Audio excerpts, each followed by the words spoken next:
आप या आपकी नेक्स्ट जनरेशन 100 करोड़ कमा सकती है। मात्र 1000 रुपए महीना जोड़िए, आपको कैलकुलेशन 100 करोड़ की मिल जाएगी। ये एक्सक्लूसिव बात है जो दीपक सर ने हमारे ही पॉडकास्ट में की है।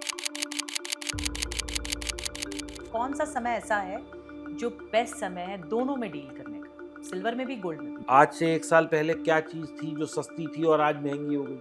आज हमेशा महंगा है। When we see 20 years down the line, हम क्या कहते हैं, सोना 4000 रुपए था यार, आज देखो 1.5 लाख हो गया। अरे तो किसने रोका था उस वक्त लेने के लिए? तो अभी good time to go for gold and silver. आपको लगता है स्टॉक मार्केट गैम्बल है? जो लोग बगैर पढ़े लिखे करते हैं, बगैर रिसर्च के करते हैं, yes they are here for gambling. हमें एट लार्ज बड़ी पिक्चर की खबर ही नहीं है कि पैसे से हम कितना बड़ा मल्टीप्लिकेशन कर सकते हैं। नए ट्रेडर्स क्या गलती करते हैं आपके मुताबिक? बहुत ये सोचते हैं कि छोटे पैसे से बड़ा पैसा बनाने का गेम है, जबकि ये है नहीं। मैं तो अपने कई जगह जाके ये बोलता हूँ कि जिसके पास 25-50 लाख नहीं है उसे मार्केट में आना ही नहीं चाहिए। इसमें जो रिस्क जुड़ा होता है तो उसका रिस्क मैनेजमेंट का रूल क्या है? रिस्क मैनेजमेंट का रूल ये है जी, प्रॉफिट बड़ा लेना है, लॉस छोटा लेना है। मार्केट में कंसिस्टेंसी कैसे आनी चाहिए? पेशेंस रखो, कम पैसा लगाओ, मुश्किल चीज ट्रेडिंग में क्या है? लॉसेस। वही आपको सिखाती है। हाँ।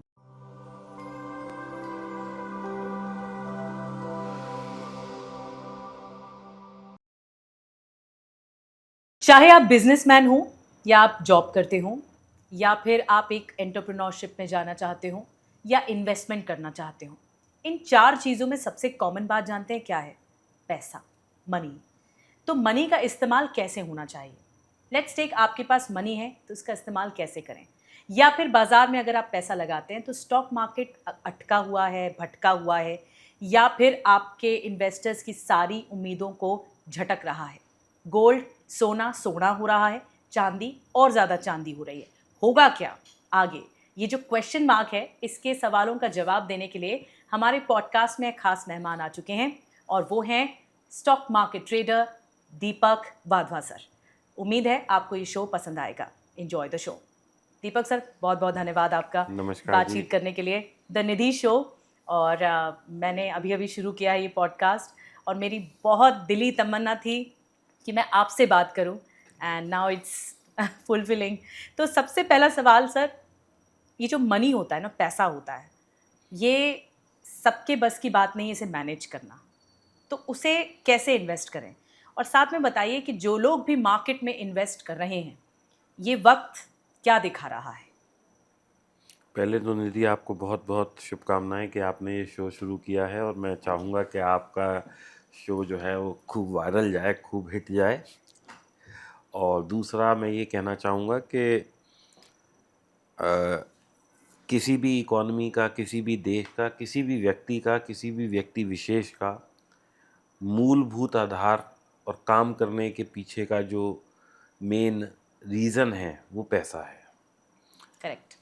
आज कोई व्यक्ति ऐसा नहीं है जो ये कहे कि मैं पैसे के लिए काम नहीं करता। जो ये कहता है वो भी पैसे के लिए करता है, और जो ये नहीं कहता वो भी ये पैसे के लिए अपने ही आप में एक करता है। छलावा होगा अगर जी, जो ऐसा कहता है। क्योंकि जो ये कहते हैं कि मनी, पैसे हाथ की मैल है, तो मैं कहता हूँ भाई सारी मैल हमें दे दो आप।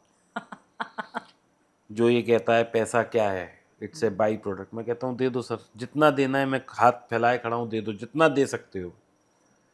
तो कहीं भी आके ना कोई इसका लॉजिक नहीं दे पाता। तो जो सबसे इम्पॉर्टेंट चीज़ है हमारी लाइफ की, हम उस पे ही ध्यान नहीं दे पा रहे हैं। We are most reckless, most careless about converging, protecting and multiplying our money. हम जानते नहीं हैं। हम जानते ही नहीं।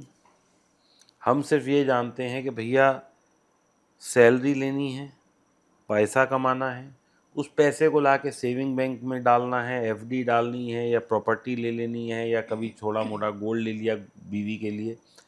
लेकिन हमें एट लार्ज बड़ी पिक्चर की खबर ही नहीं है कि पैसे से हम कितना बड़ा मल्टीप्लिकेशन कर सकते हैं। फैक्टर अपनी लाइफ में इम्पैक्ट कर सकते हैं। हम क्या कर रहे हैं? हम एक भेड़ चाल में भाग रहे हैं। भेड़ चाल में कैसे? जैसे कि मैंने खुद देखा है, मेरे पास बहुत सारे स्टूडेंट्स भी आते हैं, बच्चे जो अभी अभी जॉब करने लगे हैं वो भी आते हैं। मतलब 18-20 साल से लेके 40-50 साल 60 साल तक के लोग आते रहते हैं। कोई 100 200 500 हज़ार में कोई एक विरला होता है जो अपने पैसे को बहुत ऑप्टिमाइज वे में यूज़ कर रहा है। अच्छा, बाकी सबका पैसा जो है वो काम पे ही नहीं लगा हुआ, मोस्ट ऑफ द पीपल। चलिए लेट्स प्रैक्टिकल। किसी के पास पैसा है और उसे इन्वेस्ट करना है, तो आप क्या सलाह देंगे, कैसे इन्वेस्ट करें? देखिए, ये इन्वेस्टमेंट जो टर्म है, ये ऐसा मैं नहीं बोल सकता आपको कि आप स्टॉक मार्केट में लगा दीजिए। मैं ये भी नहीं बोल सकता आप प्रॉपर्टी में लगा दीजिए। मैं ये भी नहीं बोल सकता कि आप एक घर ले लीजिए। मैं ये भी नहीं बोल सकता कि आप एफडी कर दीजिए।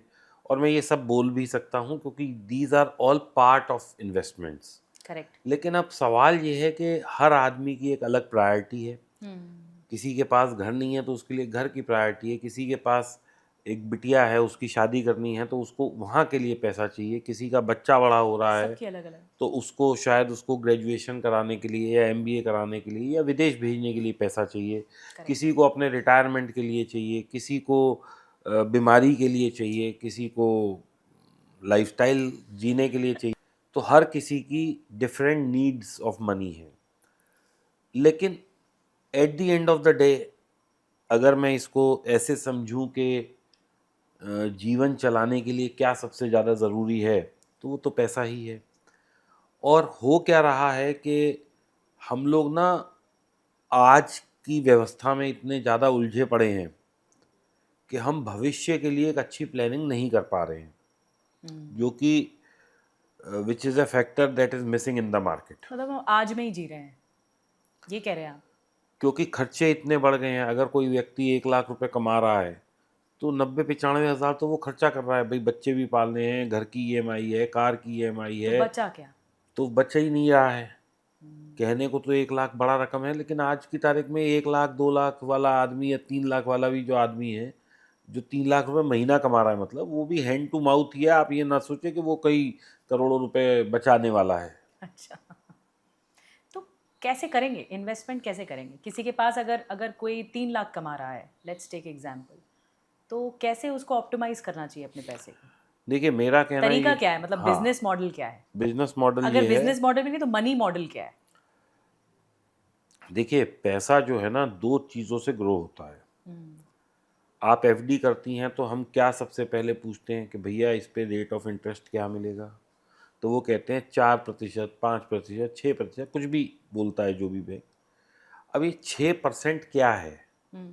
मैं अपना पैसा बैंक को दूंगा, बैंक मुझे उसकी एक एफडी रिसीट बना के देगा या ऑनलाइन देगा आजकल। ये पैसा अब मैं यूज़ नहीं करूंगा, इसको बैंक यूज़ करेगा। कितने टाइम तक? For a year. और 1 साल बाद मुझे इस पे 6% ब्याज मिलेगा। यही कंसेप्ट है। अब मुझे एक चीज़ समझ आ गई कि इन्वेस्टमेंट में 2 चीज़ इंपॉर्टेंट हो गई। एक मैं पैसा कितना डाल रहा हूँ और एक मैं टाइम कितना डाल रहा हूँ। यही चीज़ हो गई 2। करेक्ट। हम सोचते हैं we are only investing money, नहीं, we are investing time also. आप मुझे कोई भी ऐसा पैसा ग्रो करके दिखा दीजिए जिसमें टाइम फैक्टर 0 हो। उतना पेशेंस तो रखना पड़ेगा टाइम का।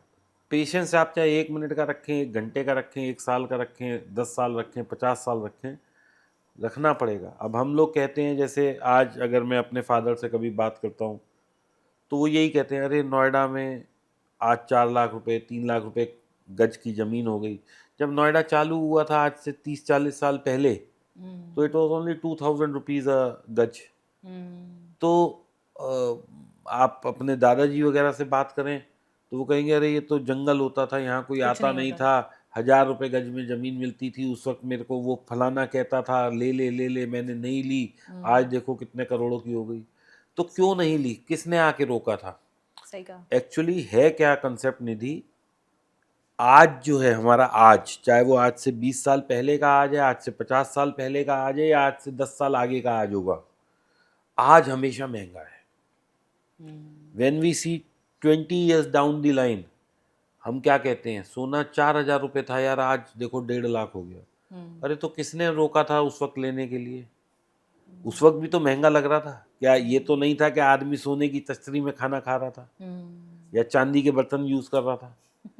सही बात। तो उस वक्त जो पैसे की वैल्यू थी, उस वक्त जो लोगों की आमदनी थी, उस वक्त जो खर्चा था और उस वक्त जो बचत थी, उस हिसाब से वो 4,000 में महंगा था, आज वो 1.5 लाख में महंगा है।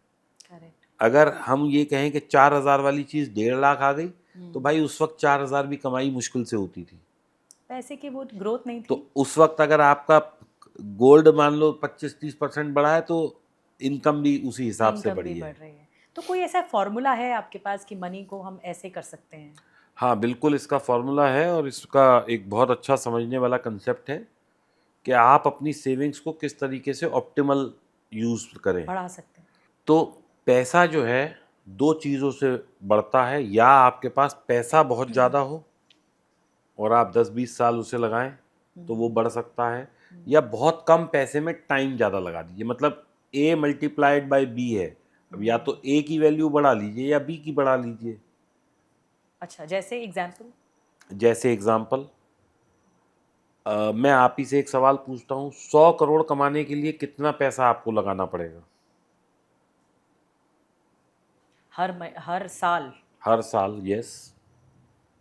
बिल्कुल, उसके लिए सेविंग करनी होगी। कितनी करनी होगी, वही एक अंदाजा, आप कैलकुलेटर यूज़ कर सकती हैं, आई डोंट माइंड। तो एटलीस्ट उतनी सेविंग होनी चाहिए, अगर हर साल आप 15-20 लाख भी सेव कर पा रहे हैं, अगर हर साल। एक काम करो जरा, 100 करोड़ को 20 लाख से डिवाइड करके देखो, मतलब तो it will be an eye opening session तो for your 50 audience. Lakh 50 lakh तक तो सेविंग आप करोगे ना साल भर में, तब। 50 लाख कितने लोग कमाने वाले हैं साल में? पर 100 करोड़ आंकड़ा भी बड़ा है, कोई छोटा आंकड़ा नहीं है। तो इसीलिए मैं कह रहा हूँ, जरा आप एक मुझे थोड़ा सा हेल्प करो ना प्लीज़। अच्छा अच्छा। हाँ, मतलब 100 करोड़ अगर आप 100 करोड़ का ऊपर तक स्टैंडर्ड ले मैं जा अभी रहे हो, 100 करोड़ की ही बात कर रहा हूँ, आप थोड़ा सा मेरी मदद करें प्लीज़। तो 100 करोड़ डिवाइडेड बाय 20 या 50। मुझे नहीं पता, ये तो आप बताओगे कि कितना आप। तो एक एक जेन्युइन बात क्या कहती है? अगर मैं चलिए, आपसे मैं देखो, आपसे, मैं ना आपको बहुत आप इजी, एनालिस्ट हैं, मैं तो मैं बहुत आसान तरीके से बताने की कोशिश कर रहा हूँ कि अगर मुझे 100 करोड़ कमाने हैं तो मुझे हर महीने कितना पैसा जोड़ना चाहिए, या हर साल कितना जोड़ना चाहिए, तो कितने टाइम में मेरे 100 करोड़ बनते हैं। जरा आप बस इसकी कैलकुलेशन कर दो मुझे please, if that is okay with you. मात्र 1,000 रुपये महीना जोड़िए, आपको कैलकुलेशन 100 करोड़ की मिल जाएगी। 1000 रुपये महीना जोड़ेंगे तो कैसे 100 करोड़ पहुंचेंगे? अब आप सिप कैलकुलेटर खोल लीजिए। आप बताइए ना। नहीं, आप बताइए, मुझे लॉजिक बताइए। हाँ, मैं बता रहा हूँ, आप सिप हाँ, कैलकुलेटर खोलिए। आप आसान तरीका बताओ ना, सिर्फ कैलकुलेटर भी कैसे लोग खोलेंगे? क्योंकि गूगल पे सब। जाइए, सिप कैलकुलेटर लिखिए, सिप कैलकुलेटर खुल ठीक है, जाएगा। सिर्फ वहाँ पे कैलकुलेटर हो गया। आपको जो मंथली इन्वेस्टमेंट है वो केवल 1,000 रुपये रखनी है। ठीक है। जो एक्सपेक्टेड रिटर्न जो आज की तारीख में हम स्मॉल कैप और मिड कैप का है, वो 22 से लेके 32% तक का एवरेज रिटर्न है। जो सबसे अच्छा फंड है वो 32% दे रहा है, और जो थोड़ा सा खराब है वो 22% दे रहा है। जो अच्छे परफॉर्मिंग फंड्स हैं उनकी बात कर रहा हूँ। तो अगर मैं ये मान लूँ कि अभी जो चीज़ 32% पे चल रही है, आने वाले 60 सालों में आधी रह जाएगी, क्योंकि ग्रोथ तो धीरे कम ही हो रही है, लेकिन फिर भी 10-15% तो रहने ही वाली है। अगर मैं 15% भी मान लेता हूँ और केवल 1,000 रुपये जोड़ता हूँ और 67 ईयर्स के लिए जोड़ता हूँ, तो 100 करोड़ का आंकड़ा आप प्राप्त कर सकती हैं। अभी आप कहाँ मुझसे कह रही थी 30 लाख रुपए महीना जोड़ना पड़ेगा? ये जो आपने अजूबा बताया है, तो ये तो मुझे लगता है कि दर्शकों को ये पता चलना चाहिए कि अगर आप 1000 रुपये महीना जोड़ रहे हैं, 1000 रुपये मैं फिर से कह रहा हूँ महीना ना। दोस्तों, मैं फिर से कह रहा हूँ, इस कैलकुलेशन को दोबारा समझिए और अपने बच्चों को छोटा मोटा सपना मत दिखाइए। अगर आपकी उम्र मेरी तरह निकल चुकी है तो कोई बात नहीं है, सिर्फ आज से शुरू करिए। जब तक आप जीवित हैं, जब तक आपके हाथ पैर काम कर रहे हैं, आप चलाइए। उसके बाद अपने बच्चों को कहिए कि अब तुम चलाओगे, क्योंकि आप या आपकी नेक्स्ट जनरेशन 100 करोड़ कमा सकती है तो दोस्तों। मिनिमम आप ये कह रहे हो? केवल 1,000 रुपये कमाई, 1,000 रुपये डालिए, और 15% के इंटरेस्ट उससे डालिए, क्या नाम है, 15% के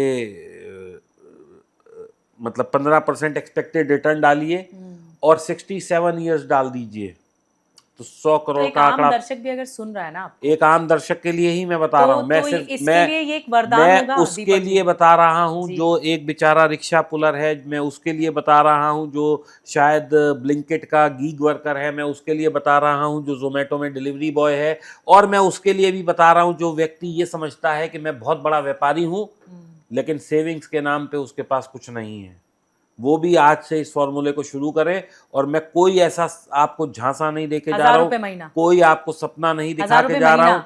1,000 रुपये महीना डालिए, देखिए ये 15% के इंटरेस्ट रेट को एक्सपेक्टेड रिटर्न डालिए और 67 ईयर्स डालिए, 100 करोड़ रुपए आपके कैलकुलेटर में चमकेगा और उसको आप अपना जीवन चमकाइए। ये एक्सक्लूसिव बात है जो दीपक सर ने हमारे ही पॉडकास्ट में की है और ये कहीं आपको सुनने को नहीं मिलेगी। ये आपने बहुत बेहतरीन फॉर्मूला बताया है। आई मीन मुझे लगता है कि शायद इससे ये आई ओपनिंग है। शायद आपने मुझे बोला भी था पहले और ये आई ओपनिंग है। मुझे ये बताइए कि सर मुझे ये बताइए कि ये जो मार्केट ड्रिवन न्यूज़ होती है ये वाकई उठापटक करती है या फिर मार्केट का जो रीज़न होता है नीचे गिरने का, ऊपर जाने का, या जिस तरह से एकदम से हावी हो जाता है, तो ये वाकई क्या न्यूज़ ड्रिवन होता है या इम्पैक्ट के ऐसे कौन से रीजंस होते हैं जो मार्केट पर सीधा सीधा असर डालते हैं? देखिए जी, मार्केट कैसे चलती है और मार्केट कैसे गिरती है। जिस दिन मार्केट को ये लगता है कि अब आगे जो है, आगे का रनवे अच्छा है, चीज़ें बेहतर होने वाली हैं, मार्केट उठना शुरू कर देती है, क्योंकि मार्केट फ्यूचरिस्टिक होती है। मार्केट आज के दुखड़े के साथ नहीं जीती है। अच्छा। ठीक है ना? किसी भी कंपनी के साथ कोई भी रिज़ल्ट में इशू है, यानी कि जैसे उसका मान लीजिए 31 दिसंबर का रिज़ल्ट है, जो कि डिक्लेयर होगा जनवरी में। अगर उसका रिज़ल्ट ख़राब आने वाला है, तो ये बातें पहले से ही, आजकल सब कुछ ऑनलाइन है, जीएसटी पोर्टल आपका ऑनलाइन है, सेल्स की सबमिशन ऑनलाइन है, एमसीए की डिटेल्स ऑनलाइन है, सब कुछ ऑनलाइन है, तो सबको पता लग जाता है। जैसे आप तो टीवी में रही हैं तो आपको पता होता है, एस्टीमेट आप कहती है ना कि एस्टीमेट इस कंपनी की इतनी थी और इतनी आ गई, तो अब ये बेहतर आया रिजल्ट या ख़राब आया। तो वो एस्टीमेट कौन निकालता है? ये ऐसे डेटा पॉइंट्स ही निकालते हैं। तो अगर हम एस्टीमेट के आसपास आ जाते हैं तो हम कहते हैं बेहतरीन रिज़ल्ट दिया, एस्टीमेट से नीचे आते हैं तो हम कहते हैं अपेक्षा से नीचे का रिज़ल्ट है, और अगर वो एस्टीमेट से भी बहुत बेहतर होता है तो हम कहते हैं अपेक्षा से भी बेहतर रिज़ल्ट दिया। यही 3 चीज़ें होती हैं। तो ये जो अपेक्षा है, ये कौन सेट करता है? ये उस कंपनी की पुरानी परफॉर्मेंसेस सेट करती हैं कि इसी अवधि में पिछले साल उसका रिज़ल्ट क्या था। मान लीजिए उसका रिज़ल्ट पिछले साल इसी अवधि में, मान लीजिए कि सितंबर से जो दिसंबर क्वार्टर है, यानी कि जो Q3 है, हम या Q4 मतलब एनुअल ईयर का Q4 जो है, अगर हम उसको देखें तो Q4 में मान लीजिए पिछले साल इसी दौरान 15% की रिटर्न थी। अगर हम 15 को मान लेते हैं तो उसको हमने एक बेंचमार्क सेट कर दिया। अब अगर ये 15 से 16 आ जाती है तो हम कहते हैं बेहतरीन रिजल्ट है, अपेक्षा से ज़्यादा है, और इससे 14 आ जाती है तो हम कहते हैं ख़राब रिजल्ट है। यही प्रोसेस है। लेकिन क्या 14% भी मुनाफा कम है? भाई ठीक है, उसने पिछले साल के मुकाबले अच्छा नहीं किया, लेकिन 14% भी कमा रहा है ना। तो हम अब इसमें 2 एंगल हैं। जिनको लगता है कि 14% कमा रहा है वो लोग बाय करते हैं। अगर वो बायर की तादाद ज़्यादा है तो बाजार ऊपर चला जाता है। जिनको लगता है कि भैया पिछले साल से परफॉर्मेंस कम है, हो सकता है अगले साल अगले क्वार्टर में और कम हो जाए, तो वो लोग सेलिंग करते हैं कि भैया नहीं छोड़ो यार, उस कंपनी के साथ चलेंगे जो बेहतर है, तो वो गिर जाता है। तो अब बाजार में सारा प्राइस कौन डिसाइड करता है? How is price discovered between two things. अब आपने कहा, मान लीजिए आप अपना कोई प्लॉट बेच रही हैं, आपने कहा मैं 1 करोड़ का है, मैं कहूँगा जी मैं तो 90 लाख का लूँगा। अब इसका प्राइस एमआरपी तो है नहीं, तो ये प्राइस डिस्कवरी कैसे होगा कि क्या है? मैंने कहा ठीक है जी, आपने कहा जी मेरे को तो 90 में नहीं बेचना, मैं कहूँगा ठीक है 91 ले लो। आप कहोगे जी मुझे 91 में भी नहीं बेचना, आप कहोगे चलो ठीक है 98 में दे देती हूँ। मैंने कहा नहीं जी 98 में नहीं। तो we are trying to discover a price. तो जैसे जैसे आएगा, और जहां आपका और मेरा आके रुक सौदा हो जाएगा। गया, यानी कि आपने कहा ठीक है, मैंने कहा जी मैं तो 93 पे येस और नो है, मैं उठ के चल दिया, आपने कहा ठीक है जी 93 में, तो क्या हुआ कि मेरा बजट मैंने थोड़ा सा बढ़ाया, आपने ज़्यादा गिराया, तो कौन हावी हुआ? किसकी नीड ज़्यादा है? सेलर की नीड ज़्यादा आइडेंटिफाई मतलब है। नेगोशिएशन बहुत इंपॉर्टेंट है नेगोशिएशन बहुत इंपॉर्टेंट। तो प्राइस की डिस्कवरी नेगोशिएशन से ही होती है, और इसीलिए ये डिफरेंस देखने को मिलता है। इसीलिए ये डिफरेंस देखने को मिलता है। एक आंकड़ा है कि सितंबर 2024 में ऑल टाइम हाई गया मार्केट, और उसके बाद से ही इन्वेस्टर्स, मैं एक आर्टिकल पढ़ रही थी कि इन्वेस्टर्स ये फील करते हैं कि उसके बाद से ही उनका पैसा ना बढ़ नहीं रहा है, रुक रुक गया है, एक पोजीशन पर आकर रुक गया है। तो आपको क्या लगता है मार्केट कहाँ जा रहा है, और क्या ये अभी मुफीद समय है इन्वेस्ट करने का? क्या ये सेफ टाइम है कि क्योंकि हम जनवरी से ही देख रहे हैं एक उथल-पुथल लगातार मची हुई है और अभी भी कई खबरें हैं, चाहे वो अमेरिका के साथ हो, फ्रांस के साथ हो, रशिया के साथ हो, जो कुछ भी हो रहा है उसका इम्पैक्ट मार्केट पर पड़ ही रहा है, साल के शुरुआत से ही। मैं तो ये कह रहा हूँ निधि, मैंने तो कोई ऐसा क्वार्टर नहीं देखा, कोई ऐसी 6 महीने नहीं देखे अपनी पिछले 15 साल की ज़िंदगी में, जब मैं ये कह सकूं कि हाँ भाई मार्केट बहुत शांत है, अच्छा चल रहा है। यहाँ तो कोई रोज़ न्यूज़ आ रही होती है, कभी फेड की न्यूज़ है, कभी खाड़ी युद्ध की एवरी न्यूज़ डे इज है, अ न्यूज़ी डे। कभी रशिया यूक्रेन हो गया, कभी फिलिस्तीन और क्या नाम है वो हो गया, गाजा, इसराइल हो गया, गाजा इजराइल। कभी गाज़ा हो गया, कभी सीरिया हो गया, कभी इंडिया पाकिस्तान हो गया, कभी रशिया मतलब चाइना और यूएस का कुछ हो गया, कभी कोरिया और यूएस का कुछ हो गया। समथिंग इज देयर तो ऑलवेज। कहाँ है? अगर ऐसा हो कि शांति है तो आपका तो न्यूज़ चैनल ही बंद हो जाता। But there is a news every day. तो कहने का मतलब ये है कि कुछ ना कुछ मार्केट को इम्पैक्ट कर ही रहा है। कहाँ है शांति?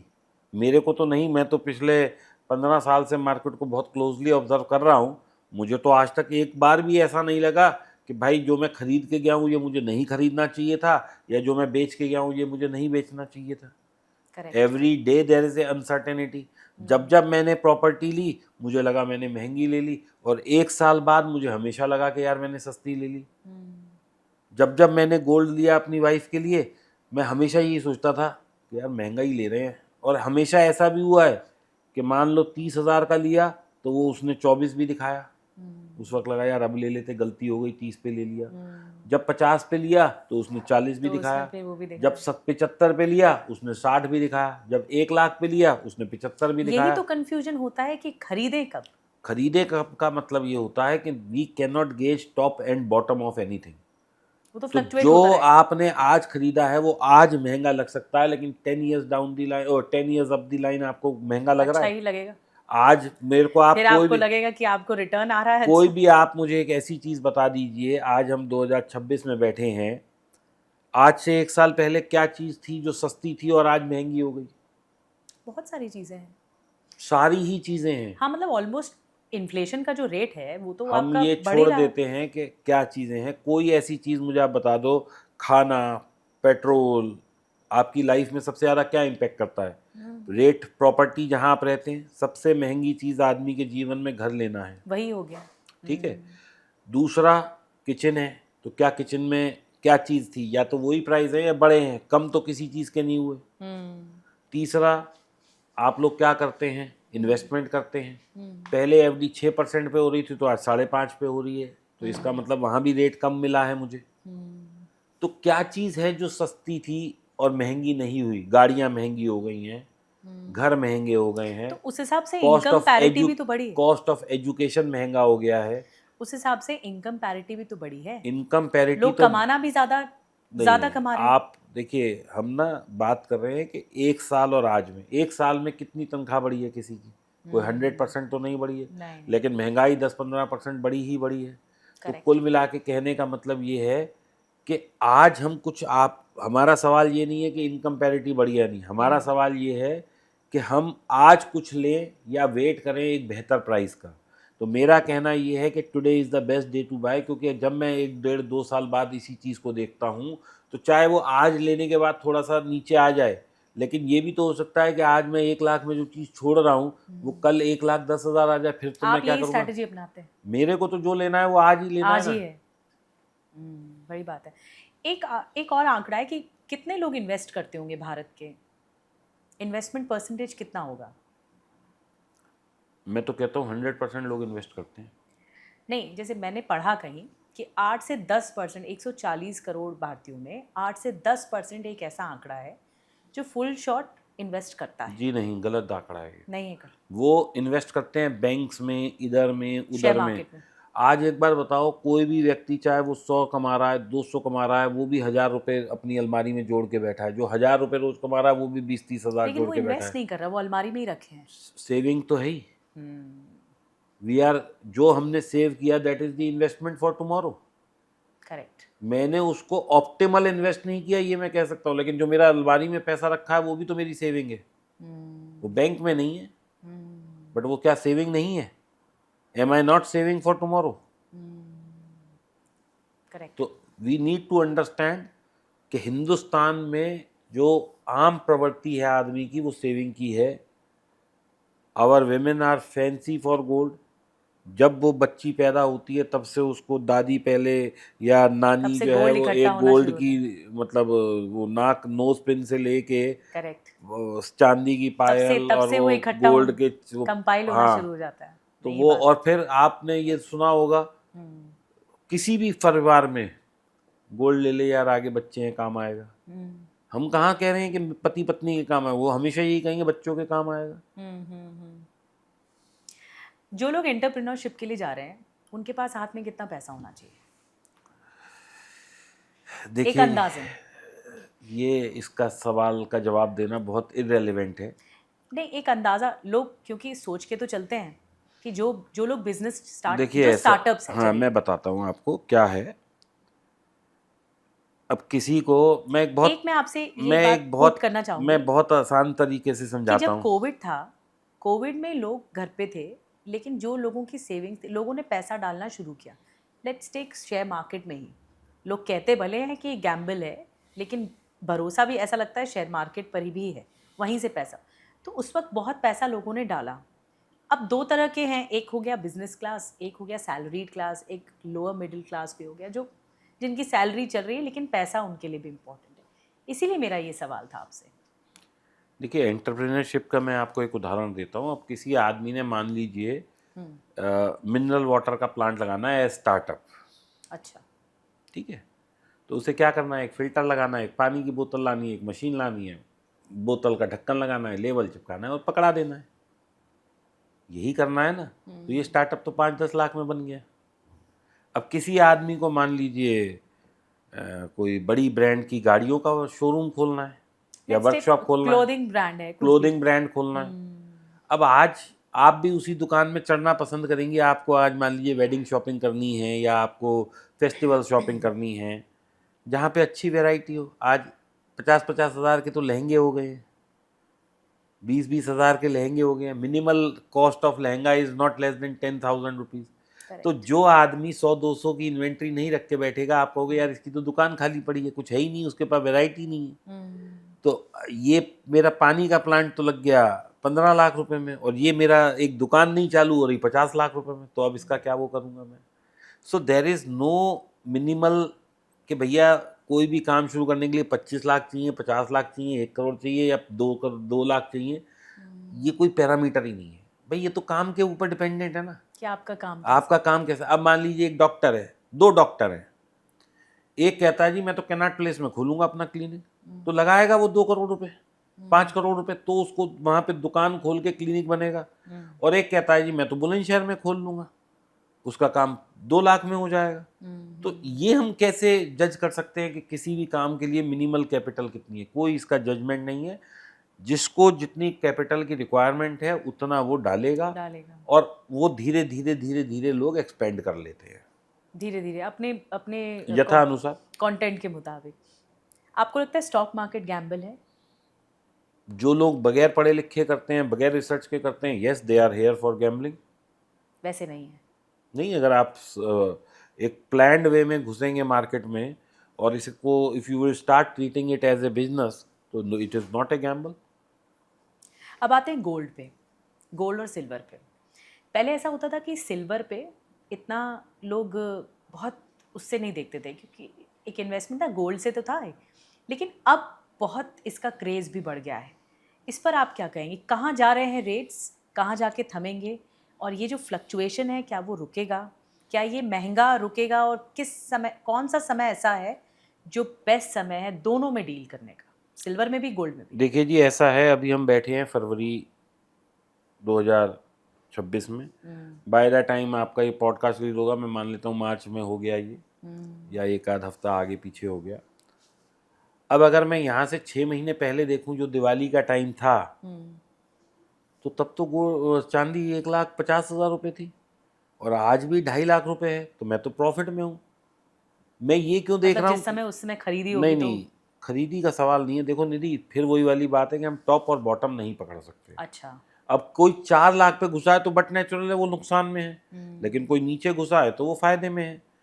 अब यहाँ समझने वाली बात क्या है कि जब ये 1.5 लाख से चलती चलती 4 लाख आ गई, तो कोई ये तो है नहीं कि मैंने यूं सुबह आंख खोली और ये 4 लाख हो गई। इट टुक ऑलमोस्ट 6 months और 3-4 months टू रीच देयर। तो मैं बीच में क्यों नहीं खरीद पाया, मैं बिल्कुल टॉप पे ही क्यों घुसा? हाँ, या तो आप टॉप सोच रहे हैं या तो बॉटम सोच रहे हैं, ठीक है बीच ना, में आप कहीं हैं बीच नहीं। में क्यों नहीं घुस रहे आप? सही बात है। हाँ, वाई बहुत यू आर बड़ी नॉट बात, बहुत डूइंग बड़ा ए लेसन है ये। Why you are not doing a perfect study? और अगर 4 पे भी घुस रहे हो तो फिर 100% ऑल इन क्यों हो रहे हो? ये सोचो कि भाई 4 पे मैं घुस रहा हूँ तो मेरे पास अगर होल्ड करो। 4 ही लाख रुपए हैं तो ठीक है, मैं 1 लाख की अभी ले लेता हूँ। फिर वो 3 आ गई तो फिर मैंने 1 की ले ली, वो 2.5 आ गई फिर मैंने 1 की ले ली, और नीचे चली जाएगी फिर मैं 1 की ले लूँगा। तो मेरी एवरेज आउट हो रही है, मेटल ले रहा हूँ ना मैं, कोई सब्जी तरकारी तो ले नहीं रहा। सही बात है, और सोच समझ के ही जो लेना है। आदमी चांदी कर रहा है, क्या वो उसके आंखों में मोतियाबिंद है? उसको दिखाई नहीं दे रहा। सही बात। चांदी अपने हाई से 5 बार 70-80% गिर चुकी है, तो उसे नहीं पता कि how volatile this instrument is. अब कोई नहीं, मेरे से ये हाँ, कहे exactly। कि सर मैंने ये बिजली की तार पकड़ ली और मुझे झटका लग गया, तो भाई तुझे पता नहीं था कि झटका लगता है इसमें? ये तो रिस्क है, ये पता तो तो है। रिस्क है ना। So every commodity, every investment, everywhere where you are putting the money has its own risk and reward. Okay. अगर आपको ये नहीं पता है तो कृपया करके पैसे को इन्वेस्ट ना करें, एफडी करा दें, म्यूचुअल फंड करा दें और अपना मज़े से ज़िंदगी जिएं। That is a better way of investing. लेकिन ये वक्त ने ये सिखा दिया, जो चांदी की कीमतें बढ़ी, सोने की कीमतें बढ़ी, कि पहले जो सोना चांदी पैसिव इन्वेस्टमेंट होता था, मतलब लोग थोड़ा रुक रुक कर करते थे। मैं आपको अब बताता नाउ हूँ, पीपल आर हाँ, मैं इन्वेस्टिंग। आपको बताता हूँ, आपका भी शायद, क्योंकि ये आपका सब्जेक्ट नहीं है। जी। 2012 से 2000, मेरे ख्याल 12 या 14 में कुछ चांदी उस वक्त 12-13-15 हज़ार होती थी, वहाँ से बढ़ते बढ़ते 72 हज़ार आ गई थी, और 72 हज़ार से केवल एक दिन लगाया था उसने 30 हज़ार आने में। एकदम क्रैश हुआ केवल था। एक ही दिन लगा था। ओके। ठीक है। और वो समय भी मैं बता देता हूँ कौन सा था। उस दिन अपना जो यूएस के प्रेसिडेंट थे मिस्टर बराक ओबामा, वो रात को आए थे, करीब इंडिया के टाइम पे 1 या 2 बजे थे रात को, और उन्होंने अनाउंस किया था कि we have decreased Osama bin Laden. और जस्ट उसके नेक्स्ट डे चांदी का फॉल आ गया था। आप दोनों डेट देख लीजिएगा, मुझे आज भी याद है क्योंकि मैं उस वक्त होल्ड करके बैठा था। अच्छा। जी।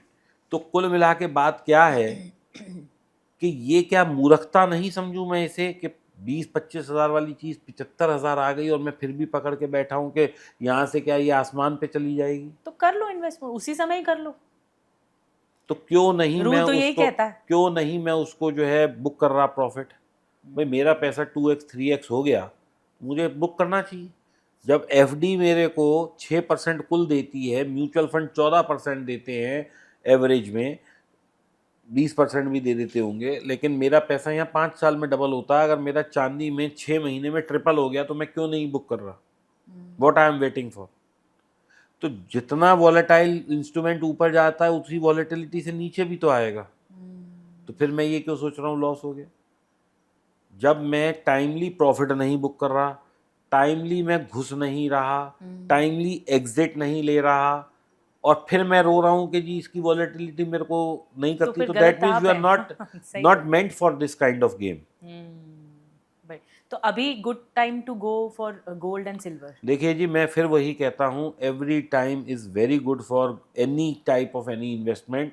ओके। सवाल क्या है कि मेरे को 100 रुपये इन्वेस्ट करने हैं तो मेरे को 10 रुपये इन्वेस्ट करने के लिए every day is a good day. मुझे 100 के 100 इन्वेस्ट करने के लिए, no, this is not a good time. लेकिन लोग क्या करते हैं, 100 रुपये होते हैं इन्वेस्ट, वो 5,000 कर रहे होते हैं क्योंकि they are always on leverage. तो this is the worst time. और बोलिए, I will never suggest you कि आज बाय करें, फिर आप प्लानिंग करें, सीखें, फिर बाय करें। आपको पता होना चाहिए एथिकली भाई जो कि आप क्या कर कर रहे रहे हैं, हैं आप। Yes, you must understand. अच्छी कोई बात है। इतना बेवकूफ़ नहीं है कि उसे नहीं पता कि इसके रिपरकशंस क्या हो सकते हैं, लेकिन उसने क्या है, आंख पे एक पट्टी बांध रखी है। वो सिर्फ प्रॉफिट वाली जर्नी तो देखना चाहता है, वो लॉस वाली जर्नी नहीं देखना चाहता। सही कह रहे हैं आप। आपकी पर्सनल लाइफ पे आते हैं। 22 साल मैंने कहीं सुना कि केमिकल बिजनेस में थे आप, जी और फिर आप शेयर मार्केट में आए। जी। तो ऐसा क्या ट्रांजिशन आया आपकी लाइफ में जो शेयर मार्केट चुना आपने अपने करियर में? देखिए मैं ना फैक्ट्री चला रहा था, तो उस वक्त फैक्ट्री चलाने में बहुत सारी प्रॉब्लम्स होती थी। अच्छा। वैट एक, जैसे अब जीएसटी है तब वैट होता था, फिर एक्साइज होती थी, फिर लेबर की प्रॉब्लम्स, बिजली की प्रॉब्लम, मतलब एक छोटे व्यापारी के लिए बहुत। अब तो मोदी जी ने आके इतना चीज़ें ईज आउट कर दी हैं जिसका कोई हद हिसाब नहीं है, अच्छा। लेकिन उस वक्त इतनी चीज़ें ईज आउट नहीं थी। जब वो चीज़ें ईज आउट नहीं थी तो बिजनेस को रन करना एक बहुत बड़ा चैलेंज था, उधार एक बहुत बड़ा चैलेंज था, बैंक के ब्याज बहुत बड़ा चैलेंज था, तो लेबर को हैंडल करना एक चैलेंज था।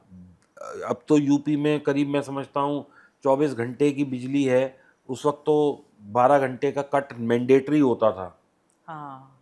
तो फिर करेक्ट। आपके पास रिसोर्सेज कम होते थे, पैसे की वैल्यू कम होती थी, खर्चे बहुत ज़्यादा होते थे, और उसके ऊपर भी उधारी में माल बेचो। तो मुझे लगा भाई ये फैक्ट्री वैक्ट्री चलाना मेरे बस की बात नहीं है, क्योंकि जो भी मैं कमा रहा हूँ मैं तो सिर्फ बैंक के लिए कमा रहा हूँ, क्योंकि जितना मैं ब्याज दे और रहा वो हूँ फ्रूटफुल नहीं हो रहा है। और जितना मैं लोगों की सैलरी दे रहा हूँ, जितना मैं पेन ले रहा हूँ, उसके हिसाब से मेरी कमाई नहीं है, तो I have to close that business. फिर उसके बाद मैंने कई बिजनेसेस ट्राई किए जो कि फेलियर रहे। फेलियर क्यों रहे? कौन कौन से? जिसमें एक रेस्टोरेंट था, फिर मैं बिल्डर बन गया, क्योंकि जब भी आपके पास पैसा होता है तो आप ज़मीन खरीदो, बिल्डिंग बनाओ, बेच दो, बहुत आसान काम है।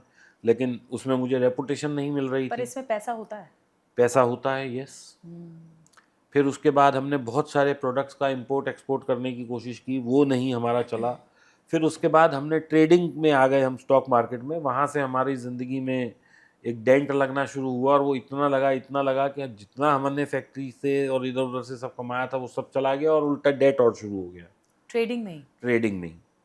क्योंकि हम भी वही गलतियाँ कर रहे मतलब थे जो 80% लॉस? 90% लॉस। अच्छा। तो I was in very bad state of life, लेकिन चलिए गॉड इज़ काइंड के उससे हम ऊपर आ गए। लेकिन उसके पीछे की एक सिंपल जो गुरु मंत्र है कि मैं कैसे ऊपर आया, मैं लर्निंग के बाद ऊपर आया जी। आई कैसे? Started learning. मैंने बहुत लोगों को बहुत पैसे दे के कोर्स करे।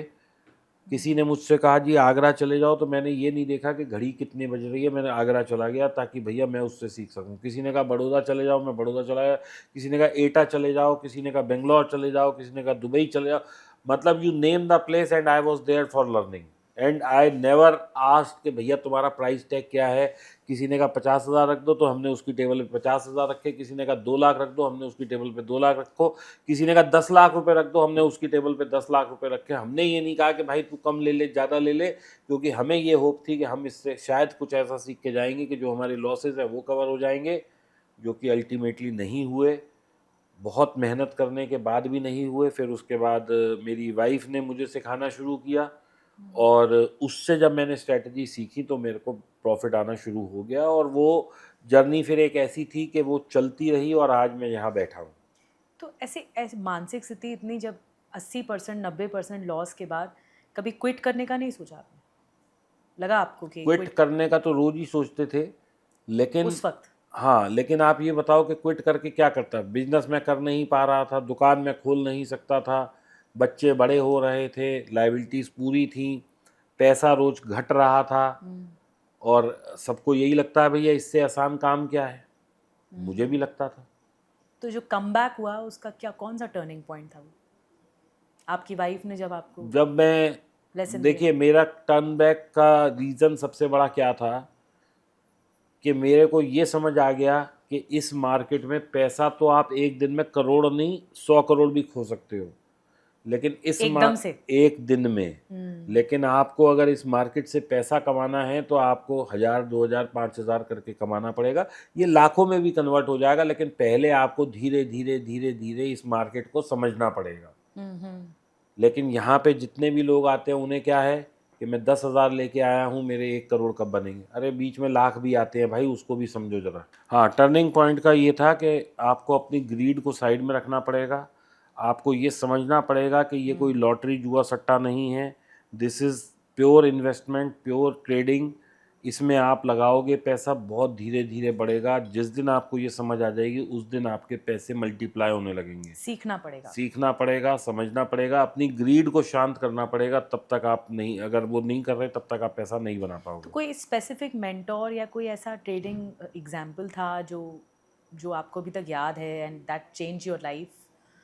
अचानक से? नहीं, ऐसा कुछ नहीं है, लेकिन मेरा मानना ये है कि ट्रेडिंग जो है स्ट्रैटेजी से या इससे नहीं होती है। ट्रेडिंग के लिए एक बहुत अच्छा हेल्दी माइंडसेट चाहिए। कोई ऐसा मिला आपको जो मेरी जिसने पत्नी ही आपकी मिली ना। अच्छा मतलब सोच तब से बदल हाँ गई। जी। और सबसे मुश्किल चीज़ ट्रेडिंग में क्या है? लॉसेस। वही आपको सिखाती है? हाँ, बस लॉसेस। और जो आपको देखिए, पैसे की हानि तो है ही है, लेकिन इसके साथ एक हानि और होती है, वो आपकी मानसिक सिचुएशन की होती है, आपकी मेंटल हेल्थ की होती है। आज आप अभी यहाँ बैठी हैं, बड़ी खुश हैं, भगवान ना करे आपका अभी 10-5 हज़ार का कुछ लॉस हो जाए तो आप पूरा दिन सोचते रहेंगे। इरिटेटिव ही रहेंगी, सोचती रहेंगी, गुस्से में रहेंगी। और अभी आपके बच्चे ने कुछ गलती जरा सी भी करी, जो कि कल तक आप इग्नोर कर रही थी, या वो गलती तो ही वो नहीं बड़ी लग रही लगने थी, लगेगी। वो बड़ी लगेगी और आप उसे डांट देंगी। So this is not something कि उस बेचारी ने कुछ किया या उस बेचारे ने कुछ किया। It is just that because you had a tall on your mental health.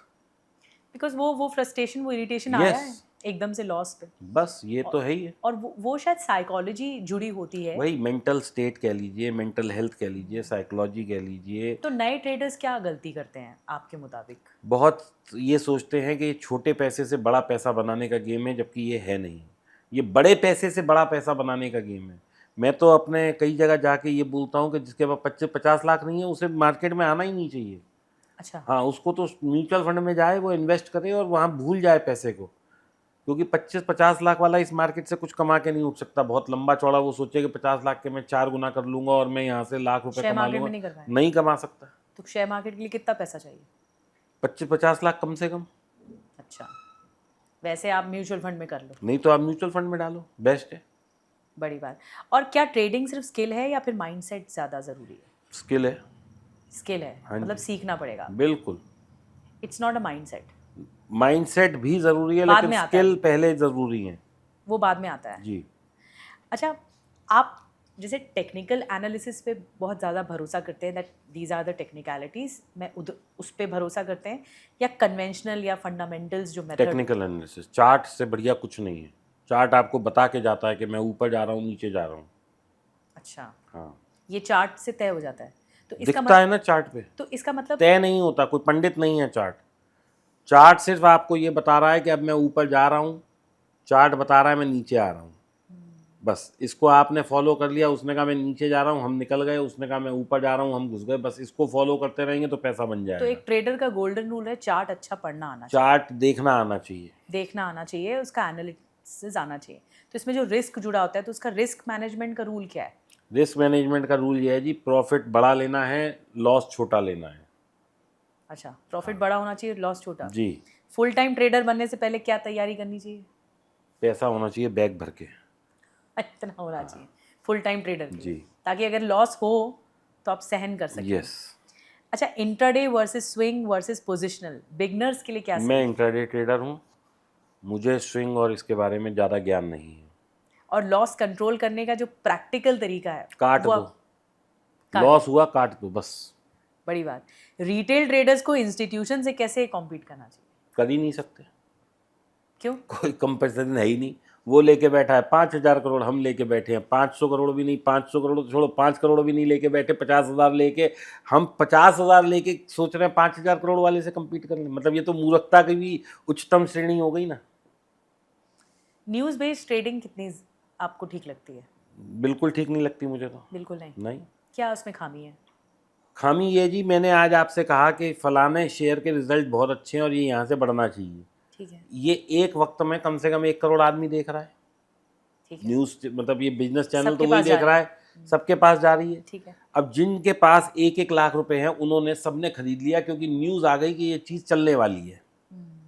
यही आई। जो 5,000 करोड़ लेके बैठा है, वो क्या कहेगा कि ये सब कमा लें और मैं बेवकूफ़ हूँ, यूँ बैठ जाऊँ। क्योंकि आपको मैं एक कंसेप्ट बताता हूँ, ये मार्केट में जो पैसा है ये ज़ीरो सम गेम है। ज़ीरो सम गेम का मतलब है कि इस वक्त आपकी जेब में 1,000 रुपये हैं और मेरी जेब में 1,000 रुपये। हमने यहाँ लूडो खेलना शुरू किया और आप जीती तो मैं आपको 100 दूंगा, मैं जीता तो आप मेरे को 100 देंगी। हमने 50 गेम खेले। अब इसमें क्या होगा लास्ट में? या तो आपके पूरे 1,000 मेरे पास आ जाएंगे, मेरे पास 2,000 हो गए, या मेरे 1,000 आपके पास चले जाएंगे, आपके पास 2 हो गए, या 1,500, 500, 500, 1,500, कुछ भी एक कॉम्बिनेशन होएगा। लेकिन ये पैसा बढ़ तो नहीं रहा, 2,000 का 2,000 ही है। ऐसे ही ट्रेडिंग में पैसा बढ़ता नहीं है, आपका पैसा मेरे पास आ जाता है, मेरा किसी और के पास, यानी आपका लॉस मेरा मुनाफा, मेरा लॉस किसी और का मुनाफा, हम सबका लॉस किसी तीसरे का मुनाफा, ये कंसेप्ट है। दिस तो इज हो गई। Called zero sum game. तो अब आप और मैं सारे खरीद के बैठे हैं क्योंकि न्यूज़ आ गई, तो हमें बेच कौन रहा है? हमें वो बेच रहा है जो 5,000 करोड़ लेके बैठा है। वो क्या चाहेगा? बाजार गिराएगा तो उसे फायदा है या बाजार बढ़ाएगा तो उसे फायदा है? बाजार बढ़ेगा तो हम सबको फायदा है, बाजार गिरेगा तो उसे फायदा है, तो वो बाजार गिराएगा ना। हम 1 लाख वाले 50 आदमी अलग अलग हैं, हमारी ताकत नहीं है। हम लेके तो शायद सारे उससे ज्यादा पैसे हैं, लेकिन मैं यहाँ बैठा हूँ, आप अपने घर बैठी हैं, वो अपने घर बैठा है, क्योंकि हम एक नहीं है और वो 5,000 करोड़ वाला एक है। तो यूं हम सबको गिरा दे। चारों खाने चित कर देगा। तो इसीलिए न्यूज़ पे क्या होता है, पहले बहुत न्यूज़ बड़ा आती है, रिस्क है। चढ़ता है और फिर एकदम झपाक से गिर जाता है। न्यूज़ आती है, गिरता है, सब सोचते हैं अब यहाँ से मार्केट गिरेगा और जब बढ़ जाता है, क्योंकि उस वो वक्त जो स्ट्रैटेजी क्या होनी चाहिए? कोई स्ट्रैटेजी नहीं, मुझे ट्रेड ही नहीं करना जिस दिन न्यूज़ वाली बात होती उस है दिन ट्रेडिंग नहीं करनी ना। चाहिए। बड़ी ये बात। किसने कह दिया कि मेरे को रोज ही ट्रेड करना है? अरे भाई नहीं करेंगे आज ट्रेड। बेशक आप ट्रेडर हों, लेकिन उसके बाद भी आप ट्रेडिंग रोज नहीं करेंगे। मैं मैं तो वही न्यूज का कह रही हूँ। अगर देखिए जी, न्यूज का जिस कॉन्सेप्ट दिन हावी कोई है, बड़ी न्यूज़ आने जैसे वाली मैं होती आपको है, कहती हूँ, जनवरी शुरू होते से ही बहुत टैरिफ हो गया। लास्ट ईयर अमेरिका ने थूप दिया टैरिफ बहुत सारा। उसके बाद फिर जैसे ही हुआ, हमने ईयू के साथ, हमने पॉलिटिकली कैसे मैं किया। समझ गया आपकी बात। मैं बहुत कम शब्दों में मैं आपको इसका समझा देता हूँ। हम निफ्टी की बात करते हैं, ठीक है। ठीक है। हाँ। जिस दिन टैरिफ आया, हम मान लेते हैं वो 26,000 थी, टैरिफ लगा वो आ गई 25,500, 25,500 से वो जिस दिन न्यूज़ आई उस दिन वो 26,200 दोबारा पहुंच गई, फिर वो नीचे आ गई। ये मूवमेंट ही 1,000 पॉइंट की हो रही है, इसमें कहाँ मार्केट गिर मर रहा है? आप 1,000 पॉइंट का भी अगर मूवमेंट को सोच रहे हो कि बाजार में बहुत ज़्यादा त्राहिमाम हो गया और 800 पॉइंट बढ़ने को सोच रहे हो, बहुत ज़्यादा तेज़ी आ गई, तो then you are not fit for market. 5% की मूव भी नहीं है, कहाँ है? हम गिरावट उसे बोलते हैं जो 10, 15, 20, 30% आ जाए। क्या आई? लोगों को कंसेप्ट समझना पड़ेगा। ये मार्केट है, ये पानी की लहर है। समुद्र इतना इतना इतना इतना तो चलेगा ही, नहीं तो वो समुद्र ही नहीं है, फिर वो टंकी नहीं बन जाएगा। जैसे घर की टंकी है, उसमें तो लहर ही नहीं है ना।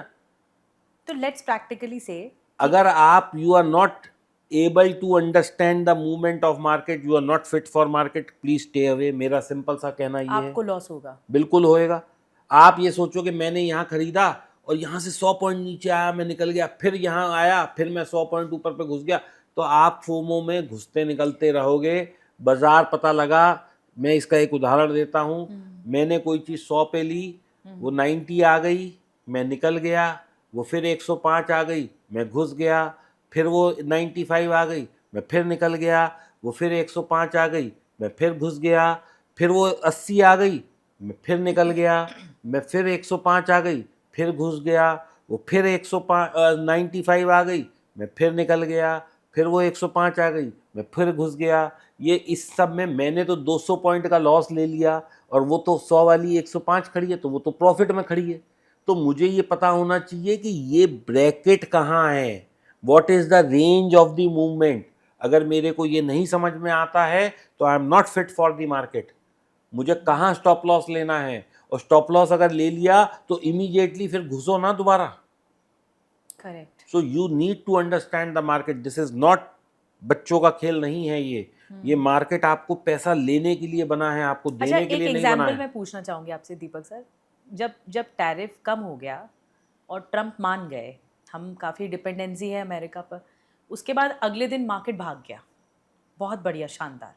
तो उस वक्त क्या करना चाहिए था? I am asking you. उसी दिन मुझे क्यों करना है? उस दिन नहीं करना है, क्यों करना है? पर आज मुझे पता है बारिश बहुत तेज हो जानकार रही तो ये है। भी कहते हैं कि जब मार्केट भाग रही हो, वो जानकारों से कहो, लेजर दिखाओ अपना, लाओ बताओ, तुम सिर्फ बोल रहे हो या पैसा कमा रहे हो? लाओ दिखाओ, जो टीवी में बोल तो रहे फिर हैं। उस समय ठंडा हो जाना चाहिए। भाई देखो, सीधी सी बात है, आज मुझे एक पता लग गया कि फ्राइडे को ही बोल दिया था कि भैया हमारी डील हो गई, ठीक है, मंडे सुबह मार्केट तेज खुला। खुली, हाँ। मुझे क्या जरूरत है जब मुझे पता है कि आज जो है वहीं पे भंवर जाना है। तेज है? वही कहते हैं ना, जब तूफान हो तो शांति बना के शांति बना के रखो। अब किसी को ये गाना ही गाना है कि पर्वतों से आज मैं टकरा गया, तो भाई लड़ो तूफान जाके से फिर। टकरा गया मैं आज। अच्छा, फेक टिप्स आपके पास आते हैं या कैसे बचते हैं, मतलब भाई उसके साहब लिए मेरे advice? को सिर्फ मेरी आंखों पे विश्वास है, मेरे कान खराब हैं, मैं न्यूज़ देखता नहीं हूँ, मेरे ऑफिस में टीवी है नहीं, न्यूज़पेपर मेरे यहाँ आता नहीं है, मैं किसी से बात पर करता हाउ नहीं यू हूँ। एनालाइज? कोई एनालाइज नहीं, चार्ट बता रहा है ना, बस चार्ट देख के? बस चार्ट मुझे बताएगा। जब ट्रम्प साहब ने कहा टैरिफ लगाऊंगा, चार्ट नीचे आ गया, मैं निकल गया। जब ट्रम्प साहब ने कहा मैं टैरिफ बढ़ाऊंगा, चार्ट ऊपर चला गया, मैंने बाय कर लिया। मेरे मेरे चार्ट्स पे लेवल मार्क होते हैं, बात खत्म। मुझे नहीं पता कौन क्या कह रहा है। ट्रम्प साहब तो रोज़ अपना स्टेटमेंट बदलेंगे, तो क्या मैं उनके उससे अपना लॉस लेता रहूँगा? पता लगा वो तो पैसे कमा रहे हैं, मैं बर्बाद हो गया। सबसे बड़ा लॉस कौन सा था आपका? मेरा बहुत बड़े बड़े लॉस है, वो लोग सुन ही नहीं पाएंगे, फिर छोड़ भी देते एक एक है। लाखों में, 7 फिगर्स में है वो। अच्छा, हाँ जी। इतना बड़ा लॉस, जी। उससे कैसे उभरे आप? बस उभर गए? मैं उभर कैसे, मैंने बताया, लर्निंग से, लर्निंग ग्रीड से? को शांत करके, मेरी वाइफ की स्ट्रेटजीज आपकी को फॉलो तबीयत पे कर। भी आ गई थी क्या बहुत ज़्यादा आ गई थी। इसीलिए? अच्छा, वो एक बहुत बड़ा सबक होगा जिंदगी का। देखिए, आदमी तो बेवकूफ़ होता है, वो कहीं ज़िंदगी में सबक नहीं नहीं, मुझे लेता। लगता है कोई भी व्यक्ति शायद सबक से ज्यादा सीखता है। नहीं, कोई नहीं सीखता। नहीं? वो क्या होता है, इस मार्केट का एक कायदा है कि उसने पहले लॉस लिया, एक बार प्रॉफिट ले लिया, वो 15 बार के लॉस के लिए तैयार हो गया। फिर वो एक बार प्रॉफिट लेगा, फिर 15 बार के लॉस के लिए तैयार हो गया। This is fact. मार्केट में कंसिस्टेंसी कैसे आनी चाहिए, कैसे निरंतर बने रहें? पेशेंस रखो, कम पैसा लगाओ। आज आपके पास 1 करोड़ है, आपने पूरा 1 करोड़ एक स्टॉक मार्केट में लगा दिया, रात को सो नहीं पाएंगे। और आपके पास 1 करोड़ है, आपने 10 लाख रुपया लगाया, और वहाँ से वो 50% भी गिर गया, तो आपकी टोटल कैपिटल का तो यू आर ओनली लूजिंग 5%। तो कहाँ तकलीफ है? और ट्रेडर्स लूप या बिजनेस मॉडल, क्या आपको अच्छा लगता है? क्या आप उस पर क्या बोलेंगे आप? जैसे शुरू करने का आइडिया कैसे आपको कैसे आया ट्रेडर्स लूप का, और आप मेरा का सजेस्ट तो क्या सिंपल करेंगे? सी बात है जी, आदमी को वो करना चाहिए जो उसको समझ में आए। अच्छा। मतलब you should follow your passion, बस। That is what I am doing. तो जो आप हैं, आपका प्लेटफॉर्म है, वो ट्रेडर्स को कैसे मदद करता है? नहीं, हम कोई मदद नहीं करते। नहीं? मेरी सिर्फ कंपनी का नाम ट्रेडर्स ग्रुप है, but we don't encourage any traders to do trading, क्योंकि यहाँ पे 93% लोग लॉस में हैं। तो इसलिए हम कोई उनकी लॉस में, प्रॉफिट में किसी तरीके से कोई मदद नहीं करते। हम सिर्फ अपनी ट्रेडिंग करते हैं। और it is a social initiative which is on YouTube and Instagram, where I tell people what to do and what not to do. What to do भी 5% है, व्हाट नॉट टू डू 95% है। मैं लोगों को ये बताता हूँ कि स्टॉप लॉस कैसे लेना चाहिए, मैं लोगों को ये बताता हूँ कि गलती क्या नहीं करनी चाहिए, लेकिन मैं क्या नहीं करना चाहिए वो ज़्यादा बताता हूँ बजाय इसके कि क्या करना चाहिए। तो क्या मेंटोरशिप ज़रूरी है या फिर सेल्फ अवेयरनेस? नहीं जी, आप सेल्फ भी सीख सकते हैं, कोई मेंटोर आपका हाथ पकड़ के नहीं करा सकता। कोई गुरु नहीं? गुरु की तो ज़रूरत सबको है, लेकिन डे टू डे में आप पूछें, आप देखिए, मेरा कहना ये है, आपसे मैं एक सवाल पूछता हूँ और मेरे सवाल बड़े अटपटे होते हैं, क्योंकि मेरा वे ऑफ टीचिंग बड़ा डिफरेंट है। इंटरेस्टिंग है बहुत। आप निधि ये बताइए, पिछले, मैं महिलाएं आपसे ये तो नहीं पूछूंगा कि आपकी एज क्या है, लेकिन मैं ये मानता हूँ कि 20 साल से तो आप बड़ी ही होंगी। हाँ हाँ। तो 20 साल में पिछले, जो आपको 20 साल का एक ऐसा पीरियड है जो आदमी को याद है, 20 साल में कितनी बार आपने बिजली में हाथ लगाया? क्यों? आपको एक बार, स्विच के लिए क्या क्या मतलब नहीं नहीं, क्या क्या? बिजली की प्लग में उंगली डाल दी, मतलब वो स्विच में? नहीं, कभी नहीं। क्यों? क्योंकि रिस्क है, मैं बिना करंट आ सकता है मुझे। ये आपको किसने बताया? अब इतनी समझ तो है कि करंट आ जाएगा। अपनी जरा सी खाल ना जल जाए, या हाँ, जान भी जा सकती है, दोनों ही जान भी बातें चली हैं। जाएंगी। हाँ, दोनों ही बातें तो ये हैं। रिस्क मुझे पता है मेरे दिमाग में। है, चलो। हाँ, आप चाय वाय, महिला हैं, गृहिणी हैं, तो चाय खाना बनाती ही होंगी। ठीक है। कितनी बार आपने ऐसे, ये जो चूल्हा जल रहा है गैस फ्लेम पे, ऐसे उंगली रख दी? ज़्यादातर उंगली तो कटेगी, हाथ तो नहीं कटेगा। कितनी बार आपने ऐसे उंगली रखी है, बताइए मुझे। बिल्कुल नहीं, कभी ऐसा हो जाए धोखे से तो अलग बाई बात है। चांस की बात नहीं कर रहा, हाँ मैं कह हाँ, रहा हूँ इंटेंशनली कितनी बार। जानबूझ के क्यों करूंगी मैं? अपने आप को नुकसान क्यों पहुंचाऊंगी? क्यों? इतनी सी उंगली कट जाएगी, शरीर तो फिर भी रहेगा 99%। नहीं, नहीं क्या? अपने अपने आप को नुकसान मैं क्यों पहुंचाऊंगी? अपने शरीर, मुझे लगता है अपने शरीर को नुकसान मैं क्यों पहुंचाऊंगी? चलो जानबूझ के वो भी चलो, क्यों पहुंचाऊंगी? अब मैं दूसरी बात पे आता हूँ निधि। बहुत प्रैक्टिकल एग्जांपल होते हैं मेरे। सब्जी वब्जी लेने जाती हो कभी या नहीं? बिल्कुल जाती हूँ। तो क्या लेती हो? चलो थोड़ा सा हम यहाँ लोगों को जरा मनोरंजन करते हैं। सब लेती हूँ मैं। क्या जैसे कि बताओ प्याज, पिछली टमाटर, आलू, अच्छा, सारा बेसिक लेती हूँ, सारी सब्जियां लेती हूँ मैं। सब्जी सब खा लेते हो घर में? हाँ, सब खाती भी अच्छा, हूँ। टिंडे, टमाटर, हाँ पिछली बार करेले टमाटर सब क्या लेती रेट हूँ। लिए थे? मैंने लिए हैं 50 रुपए किलो। उसने 50 बोले थे या आपने बार्गेन करके 50 का रेट मैं कर सेटल? लेती हूँ थोड़ा नेगोशिएट, मतलब नेगोशिएट कर हाँ, लेते मैं हो? 40 पे आ गई आ गई, और चलो दे भी बस दिया। बस बस मेरा सवाल हो गया पूरा। अच्छा। अब हम एक बात को समझने की कोशिश करते हैं निधि, हम्म, कि कंडीशन वन, हम्म, कि निधि अपने घर से उतरी, हम्म, सब्जी वाले भैया के पास गई, हम्म, भैया 1 किलो टमाटर दे दो, 1 किलो प्याज दे दो, 1 किलो अंगूर दे दो, 1 किलो आलू दे दो, 1 किलो गोभी दे दो, 1 किलो मिर्च दे दो, एंड व्हाट नॉट, जो भी 20-50 किलो ठीक 10 है। किलो जो भी सब्जी लानी थी वो ली। उसने कहा जी मेरे हुए 2,000 रुपये, निधि ने 2,000 रुपये दिए और हम घर आ गए। ये तो बहुत महंगा बता दिया अरे आपने। मैं एक अच्छा। एग्जांपल ले रहा हूँ ओके मैडम। ओके, ठीक है। और दूसरी कंडीशन में आपने वही सब सामान लिया। हम्म, अब मुझे बताओ कंडीशन वन में कितने पैसे लगने थे और कंडीशन टू में बार्गेन करके आप कितना दे के आई, बस मुझे ये बता दीजिए। कंडीशन वन में यू आर नॉट बार्गेनिंग, तो वो सौदा कितने का आना था, और कंडीशन टू में इफ यू आर बार्गेनिंग तो वो कितने का आया? तो कंडीशन 1 में मैं महंगा खरीद के लाई। कितना का मतलब what is the total amount of money you are putting here and what is the total amount of money you are putting here? Let's take, यहाँ मैं 2000 दे रही हूँ तो दूसरे में नहीं, मैं 2,000 तो मैंने एग्जांपल दिया, आप एक्चुअल वास्तविकता में क्या देने वाली थी? वास्तविकता में मैं 600 देने वाली थी, हाँ, और 500 यहाँ दे दी। 500 दे दिए। इतनी समझदार आप हैं कि 100 रुपए के लिए तो आपने 15 मिनट लगा के चिक चिक कर ली, और ऐसे ही आपकी ऑडियंस भी है कि 100 रुपए तो मैं बचा लूं, यहाँ वहां तो मुझे सारी समझदारी आती है, लेकिन स्टॉक मार्केट में जो लोग सब देख रहे हैं ना, लाखों करोड़ों रुपए लॉस में होंगे, लेकिन 100 रुपए बचा लेंगे सब्जी में। तो वहां भी स्ट्रैटेजी ये अपना है।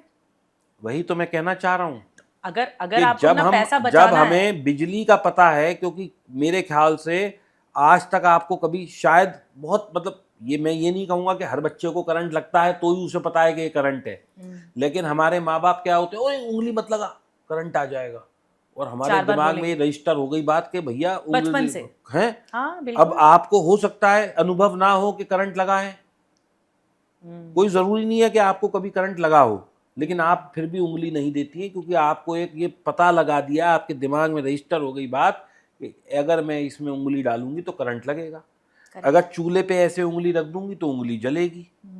1,000 रुपए की सब्जी लेनी है तो ये मैं 900 ला सकती हूँ, 100 रुपए बचा सकती हूँ। तो when you are smart enough for these things, तो आप बेवकूफ़ी स्टॉक मार्केट में आते ही क्यों कर देते हो? इस बात का जवाब आप सब ऑडियंस लोग ढूंढ लेना। कहीं ऐसा तो नहीं कि पैसा कमाने की बहुत जल्दी है, यही तो है बात, ग्रीड इसीलिए आपकी तो, है। और पेशेंस कम हो जाता है। 100 रुपए आपके पास है, जिस दिन आप 100 रुपए के पैसे केवल 10 रुपए, 8 रुपए, 15 रुपए लगाएंगे, मार्केट आपसे पैसा ले नहीं सकता। जिस दिन आप 100 रुपए के सामने 150 रुपए, 200 रुपए, 300 रुपए लगाएंगे, मार्केट आपके 100 रुपए लेने के लिए बैठा है। मूल रूप सिद्धांत मार्केट का ये है। आई थिंक फिर तो जो बिगनर हैं उनके लिए तो ये बेस्ट रोड मैप है जो आप बता रहे हैं, यही बता के जा रहा हूँ। यही बेस्ट फॉर्मूला जी। है। ट्रेडिंग एजुकेशन इंडस्ट्री में समस्या इस वक्त क्या है, मतलब आपको क्या लगता है कि ये प्रॉपर एजुकेटिंग हो नहीं रही है, या एजुकेशन है ही नहीं ना, लोग सीख ही नहीं रहे हैं, लोग पैसा डाल रहे हैं, Okay. सीख नहीं रहे हैं। तो उसके लिए क्या, या तो हमारे मतलब सीखना पड़ेगा जी, पढ़ना पड़ेगा जी, ज्ञान लेना पड़ेगा जी, और कोई तरीका ही उसके नहीं बिना है नहीं है, बस। नहीं तो फिर लॉस होगा। Exactly. सीधी सीधी बात है। क्या हर कोई फुल टाइम ट्रेडर बन सकता है? कोई भी बन सकता है, कोई इसके लिए डिग्री तो चाहिए ही नहीं। अच्छा, और ट्रेडिंग को क्या बिजनेस की तरह ट्रीट कर सकते हैं? बिल्कुल करना चाहिए, मैं तो करता हूँ, लोग करते हैं बहुत करते हैं। कि वो बिजनेस है आपका। मैं 5,000 लोगों को जानता हूँ कि जो लॉस में है, तो मैं 500 लोगों को ये भी जानता हूँ जो प्रॉफिट में है। तो मेरे को पता है लॉस मेकिंग ट्रेडर भी होता है, प्रॉफिट मेकिंग ट्रेडर भी होता है, और मेरे सर्कल में सब हैं।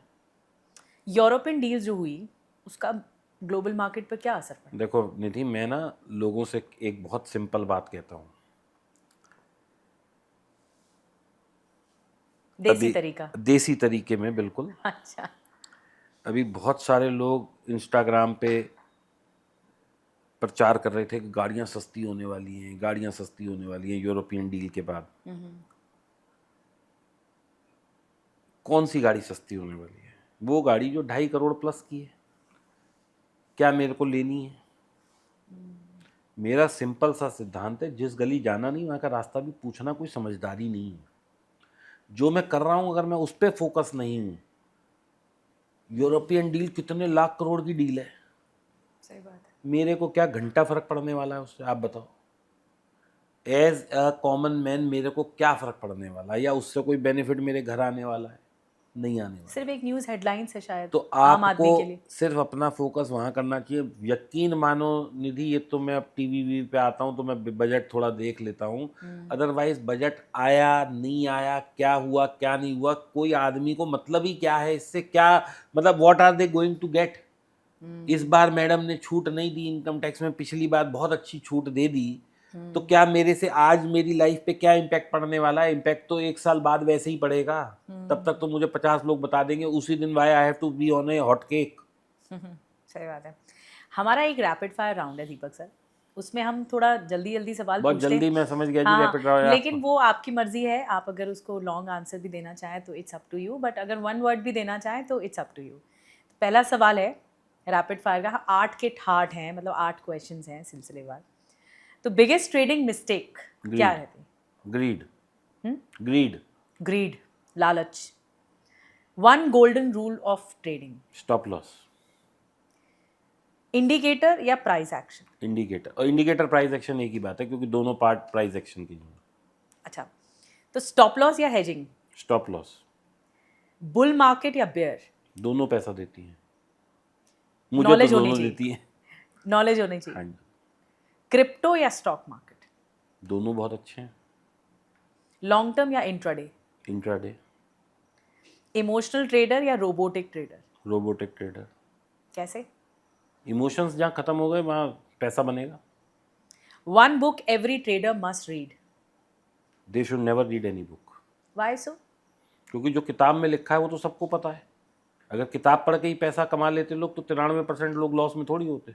बहुत सिंपल है। तो किताब किताब पढ़ के क्या ऐसा नहीं है कि आपके एथिक्स मजबूत होते हैं? पर प्रैक्टिकल नहीं है ये बात। एथिक्स किताब पढ़ के मजबूत नहीं होते, नहीं, एथिक्स आदमी की सोच से मजबूत या होते हैं, प्रैक्टिकल मतलब अनुभव लेने पे होते हैं। अनुभव लेने से होते हैं। मेरा कहना ये है, किताब पढ़ने से अच्छा जो चीज़ मुझे आंख दिखा रही है, आंख बता रही है, वो ज़्यादा समझदारी है। सक्सेस क्या है, लक है या स्किल है? स्किल है। स्किल से सक्सेस मिल जाती है। मुझे एक बात बता दो, कहते हैं मेहनत करने से आदमी को वो मिल जाता है, मतलब जो आदमी मेहनत करता है वो लक्ष्य प्राप्त कर लेता है। एक मैं तो आज वो मेरे घर के बाहर एक बंदा है, वो बेचारा चौकीदार है, पिछले 35 साल से चौकीदारी कर रहा है। सुबह 8 बजे आता है, रात को 8 बजे जाता है, उसकी मेहनत में कहाँ कमी है? या जो आदमी अपनी, या जो औरत अपने सिर पे ईंटें ढो रही है या और जो हमारे 400, घर की मेड है वो भी हाँ, काम वो मेहनती इतना है। कौन सी मेड का फैक्ट्री लग गई आप बताओ मुझे। तो स्किल है, मतलब जिस काम को आप लक, करने का। देखो जी, लक का मेरा कहना ये है कि हर 15 साल, 20 साल, 30 साल, 50 साल में किसी आदमी का तो कहीं तो गोल्डन पीरियड आता है। आपकी मेड का कहाँ है गोल्डन पीरियड? वो तो इतनी मेहनती है, मेहनत भी कर रही है। गार्ड है, एक मजदूर रिक्शे है। वाला जो है बेचारा, मैं देख रहा हूँ मेरे बच्चों को जो स्कूल लेके जाता था, रिक्शे वाला या कैब वाला, वो पिछले 20 साल से वही चला रहा है। क्या उसकी मेहनत में कमी है? सुबह 6 बजे उठ के आता है, लेके जाता है बच्चों को, वापस छोड़ के जाता है, फिर उसके बाद कैब भी चला रहा है, ये भी कर रहा है, वो तो यही कर रहा है। तो तो फर्क क्या स्किल का है। उसका उसका लक जो है, या उसके लिए ना सूरज चमक रहा, ना चांद चमक रहा, ना बृहस्पति आ रहा, ना शुक्र मजबूत हो रहा, तो इसका मतलब उसके लिए तो कोई ग्रह काम ही नहीं कर रहा। हम ये मान लें, लक की बात अगर करें तो उसके लिए तो कोई लकी टाइम है ही नहीं। It is your skill set that can make you multiply many folds. It is your thinking that will make you multiply many folds. मतलब स्किल तो देखिए, जो गार्ड कर रहा है उसकी स्किल अपनी होगी अपनी जगह। अरे तो गार्ड वाला क्यों नहीं इंडस्ट्रियलिस्ट बन रहा? सोच नहीं है ना वैसी, तो वही तो मैं कह रहा हूँ कि माइंडसेट माइंडसेट नहीं नहीं है। है, वही तो मैंने बोला। यस यस, वो साइकी ये नहीं है, वो टैक्सी वाला साइकोलॉजी जो नहीं। टैक्सी चला रहा है, वो ये क्यों नहीं स्किल सेट पे अपने काम कर रहा कि एक टैक्सी मैं चला रहा हूँ, एक टैक्सी में एक ड्राइवर रख के इसको चला दूँ, अगर मान लो मेरे को सैलरी भी देनी पड़े तो मेरी सैलरी यहाँ डबल हो जाएगी, या मेरे को 10,000 रुपये तो फालतू मिलेंगे, क्योंकि उसके अंदर वो एंटरप्रेन्योरशिप नहीं है, उसके अंदर वो सोचने की शक्ति नहीं है, उसके अंदर आगे बढ़ने की शक्ति नहीं है। लक तो उसका भी ऐसा हुआ होगा ना, हर 12वें 15वें साल में कोई तो सितारा उसका भी मजबूत हुआ होगा। करेक्ट। या जो बेचारा लेबर अपने 8 घंटे मेहनत कर रहा है जी, तोड़ मेहनत कर रहा है। उस्ताद भी तो हुआ होगा। हमारे बूढ़े बुजुर्ग पंडित वंडित ये कहते हैं सुबह उठा करो भाई, तुम्हारा वो भाग्य उदय हो जाएगा। अखबार वाला पिछले 35 साल से अखबार ही डाल रहा है, उससे पहले तो ज़्यादा उठते हुए उसका मैंने किसी भाग्य नहीं देखा, सुधर रहा। उसका ही ना सुधर रहा। Very much true, it's very necessary. अच्छा, लक कितना साथ देता है शेयर मार्केट में? मेरे हिसाब से कोई लक नाम नहीं की रहता। चीज़ नहीं होती। कोई पंडिताई को मैं बिल्कुल इनकरेज नहीं करता, नहीं, जो ना लोग मैं कहते हैं ना, मानता। जो होना होगा तो होएगा ही। बस, तो इसलिए इस पे दिमाग क्यों खराब करना है अपने।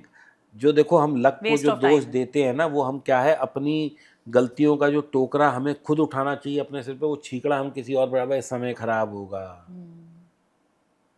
तो मैं ये कहता हूँ कि भाई बड़े लोग जो होते हैं, बड़े इंडस्ट्रियलिस्ट जो होते हैं, उनका ना तो कभी समय खराब होता है, ना कभी कुछ होता है। वो तो बड़े के बड़े ही रह जाते हैं। आप बताओ मुझे। एक आखिरी बात दीपक सर, आपने बहुत मुश्किल समय भी देखा है अपनी ज़िंदगी का, और साइकोलॉजिकली आप काफ़ी वीक भी रहे, लेकिन उसके बाद आप उभरे। एक ऐसी बात जो आपको युवा सुन रहे हैं, और पूरा देश देख रहा है, देश से बाहर भी लोग देख रहे हैं, जो इस फील्ड में जाना चाहते हैं या किसी फील्ड में जाना चाहते हैं, how would you motivate them कि अगर पैसा है, पैसा लॉस भी हो रहा है, आज है कल नहीं है, अपने आप को उसके एवज़ में ख़त्म नहीं करना है, और लोग काफ़ी एंजाइटी और डिप्रेशन में रहते हैं। तो हाउ वुड यू, कैसे आप ये बात अपनी कन्वे करेंगे कि जो आज का यूथ है, देखिए जो जेन-ज़ी है वो बहुत स्पीड में है, मतलब आज की जनरेशन, मिलेनियल को छोड़ दें, हम जैसे आप जैसे लोग, वो शायद मुझे लगता है कि वो सीख चुके हैं, अपना सबक ले चुके हैं। अब बारी है जेन-ज़ी की, जो आगे यूथ बढ़ रहा है, और मैंने तो एक कहीं पढ़ा भी था कि वो लोग तो इतने इम्पेशेंट हैं कि बस अभी तुरंत चाहिए और उसके बाद नहीं चाहिए, फिर चाहिए ही नहीं, फिर कहीं और रुख होगा। तो how would you convey this message to everyone? देखिए, समाज जो हमारा बदल रहा है वो बहुत तीव्र गति से बदल रहा है, और मुझे ऐसा लगता है कि बच्चों में या यूथ में कहीं ना कहीं ठहराव की कमी है। हम अपने बच्चों को प्रॉपर एजुकेशन नहीं दे रहे हैं, ये हमारी कमी है। हम उन्हें स्कूल अच्छे भेज रहे हैं। स्कूल अच्छे देने का मतलब ये नहीं है कि we are educating them in a good way. हम स्कूल में उन्हें नॉलेज दे रहे हैं। एजुकेशन का मतलब है कि हम उन्हें एक बेसिक सिस्टम, एक सांस्कृतिक सिस्टम क्या दे रहे हैं, वो हम नहीं दे रहे हैं, और ये हमारी कमी है। We should accept it.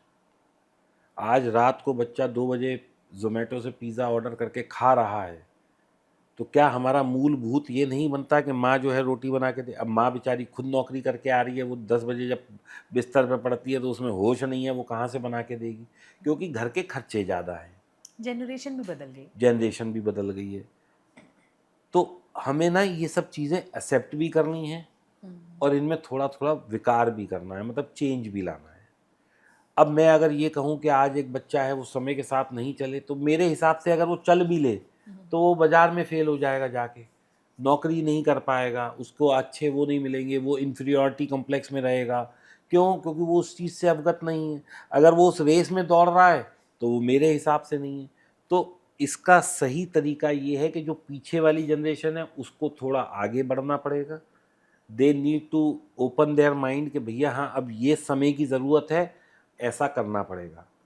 ठीक है ना? जब मैं पैदा हुआ था मेरे यहाँ ब्लैक एंड वाइट टीवी था।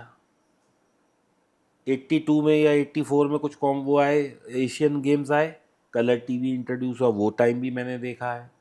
एंटीना भी मैंने देखा है, डिश टीवी भी मैंने देखा है, फिर वो पेन ड्राइव वाला टीवी भी मैंने देखा, और अब टीवी लुप्त हो गया, वो भी मैंने देखा है। और टीवी जा भी रहा है अब। ख़त्म ही है टीवी, तो अब कौन देख रहा है? टीआरपी तो बस रह ही नहीं गई है कुछ। तो कुल मिला के बात क्या है निधि, के समय के साथ बदलाव बहुत ज़रूरी है, और जो इस बदलाव को नहीं एक्सेप्ट करेगा तो इसके लिए जो वो थी एक Darwin theory, survival of the fittest, जो फिट है वही सर्वाइव करेगा, बाकी सब पिछड़ जाएंगे। तो इसमें जेनजीज या ये जो आपने जो भी नाम लिए मॉडर्न से, इन लोगों को ये समझना पड़ेगा कि मतलब हम और आप और जेन-ज़ी। इनको समझना पड़ेगा कि लाइफ भागना नहीं है, लाइफ लर्निंग भी है। हर स्टेज पे हमें कुछ ना कुछ अपनी संस्कृति के साथ जोड़ के देखना पड़ेगा। हर स्टेज पे हमें ये नहीं है कि हम we are just going with the flow, थोड़ा समझ भी रखनी है, सही गलत का समय पता भी होना चाहिए। बाकी हम और आप मिलके या पूरा संसार भी मिलके इस तेजी को नहीं रोक सकता। क्यों नहीं रोक सकता निधि, आप एक चीज़ सोच के देखो, पिछले 30 साल में हम दुनिया में जहाँ से जहाँ तक पहुँचे हैं और पिछले 5000 साल में जहाँ तक पहुँचे हैं उसका कोई मेल नहीं है। आदमी पैदल चलने से सिर्फ साइकिल पे आया पिछले 30 साल में, और पिछले 5000 साल में, पिछले 5000 साल में वो पैदल चलने से, खेत में रोटी खाने से, झोपड़े में रहने से, साइकिल चलाने तक आया 5000 साल या 10,000 साल या कई बिलियन ईयर्स में। और पिछले 30 साल में वो मोबाइल भी लेके घूम रहा है, वो प्लेन की यात्रा भी कर रहा है, वो गाड़ियों में भी घूम रहा है, वो छप्पड़ वाले या कंट्री साइड हाउस से फ्लैट में भी पहुंच गया। तो कहने का मतलब है ये जो डेवलपमेंट पिछले 30 साल में हुई है और पिछले 5000 साल की डेवलपमेंट में कहीं कुछ है कंपैरिजन? हाँ, विकास हुआ है। विकास नहीं, ये सुपर विकास हुआ है। मतलब वो तो खैर एप से लेकर सब कुछ हो गया, सारा विकास। तो पिछले 30 साल में ही क्या ऐसा हो गया? क्योंकि हम बहुत जल्दी भाग रहे हैं, पेशेंस की कमी है। नहीं, हम लोग नई नई चीजों को एक्सेप्ट कर रहे हैं, जल्दी पहुंचना है। आप ये देखो ना, मैं आपको बहुत छोटा सा एग्जांपल देता हूँ। आप नोएडा रहती हैं, 30 साल पहले नोएडा नाम की कोई चीज़ ही नहीं थी। 30 होगी तो 35-40 साल पहले कुछ नहीं था, जंगल होता था पूरा। इसके पास जो सबसे नज़दीकी शहर था वो गाजियाबाद था, इधर दिल्ली था, नोएडा नाम की तो कोई चीज़ ही नहीं थी। करेक्ट। और अब इतना पॉपुलेशन का एक्सपेंशन हो गया, इतने लोग आ गए, कहाँ से आ गए? सही कह रहे हैं। तो कहने का मतलब ये है कि पिछले 30 साल में जो एक्सपेंशन ऑफ ग्रोइंग। अरे तो क्या 5000 साल पहले ग्रोथ नहीं थी? नहीं, आगे बढ़ रहे हैं। मैं कह रही हूँ कि आपने आप ये कहीं बैलेंस नहीं है। We are living in a imbalance nature. क्या 5000 साल पहले की ग्रोथ जो पिछले 5000 साल में हुई और जो पिछले 30 साल में हुई, को हम उन्हें रिलेट कर पा रहे हैं? कोई रिलेटिबिलिटी है ही नहीं। ऐसे लग रहा है कि पहले एक आदमी जो दुनिया में रहते थे वो सारे रिप्लेस कर दिए गए, कि मार्स से आके नए आदमी पैदा कर दिए और वो ग्रोथ कर रहे हैं। आप सोच के देखो ना, पिछले 5000 साल की ग्रोथ को देखो और पिछले 30 साल की ग्रोथ को देखो, पिछले 10,000 साल की ग्रोथ देखो और पिछले 30 साल देखो, पिछले 1 बिलियन साल देखो और पिछले देखो, आंखें हिली रह जाएंगी। तो इलाज क्या है? ये कोई बीमारी थोड़ी है जिसका इलाज है, कोई इलाज नहीं है। We have to cope up with the what today is giving us. Okay, बहुत बहुत धन्यवाद दीपक सर, बहुत अच्छा लगा। Thank you so my much. Pleasure. And it's our pleasure कि हमें हमें आपसे बहुत सीखने को मिला, और उम्मीद है ये शो बहुत एंजॉय करने वाले हैं सभी दर्शक। और आपसे मुझे बहुत लेसन्स मिले हैं, ना सिर्फ मुझे लगता है जितने भी लोग हमें देख रहे हैं सब बहुत खुश होंगे और समझ गए होंगे कि एक्चुअली कहाँ पैसा लगाना है। बहुत बहुत शुक्रिया। Thank you.